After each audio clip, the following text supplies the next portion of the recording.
راستے سے گزرتے ایک بوڑھے آدمی اور ایک نوجوان میں لڑائی ہو گئی۔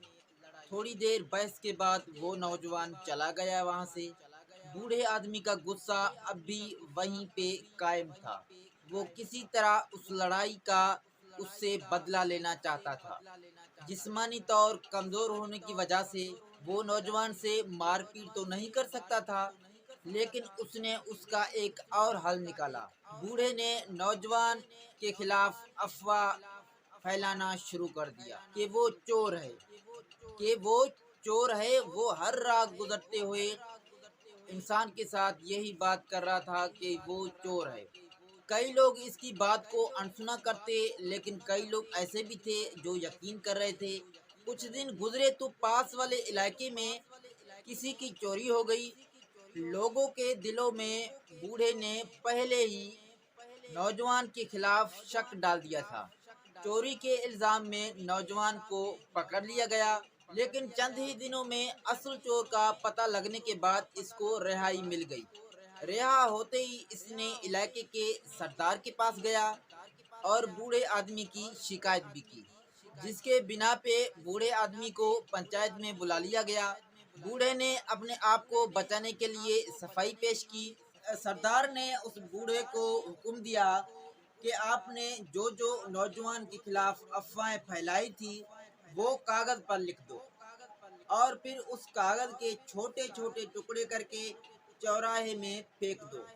اگلے دن بوڑھے کی قسمت کا فیصلہ ہونا تھا۔ بوڑھا سردار کا فیصلہ بجا لیا اور کاغذ پہ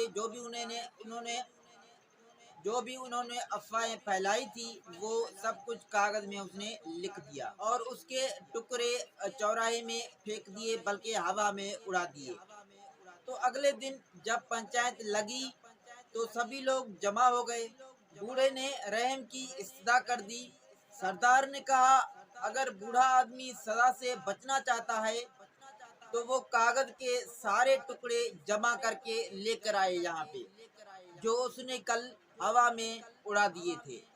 بوڑھا پریشان ہو کے بولا سردار جی یہ تو ناممکن ہے۔ سردار نے جواب دیا کہ تم نے نوجوان کے خلاف بھی اسی طرح ہوا میں افواہ پھیلائی تھی۔ تمہیں خود بھی اندازہ نہیں ہے کہ تمہاری یہ افواہ کہاں کہاں تک گئی ہوگی۔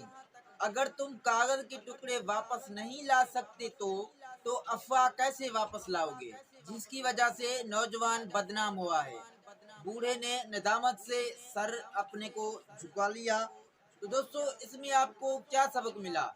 کئی بار ہم کسی اور کے بارے میں افواہ پھیلا دیتے ہیں، بنا تصدیق کیے افواہ پھیلانا شروع کر دیتے ہیں۔ ہماری بنا سوچے سمجھے کی گئی چھوٹی سی بات کسی اور کی زندگی پر کتنا اثر انداز ہو سکتا ہے۔ ہماری بنا سوچی سمجھی کی گئی چھوٹی سی بات کسی اور کی زندگی پر کتنا اثر انداز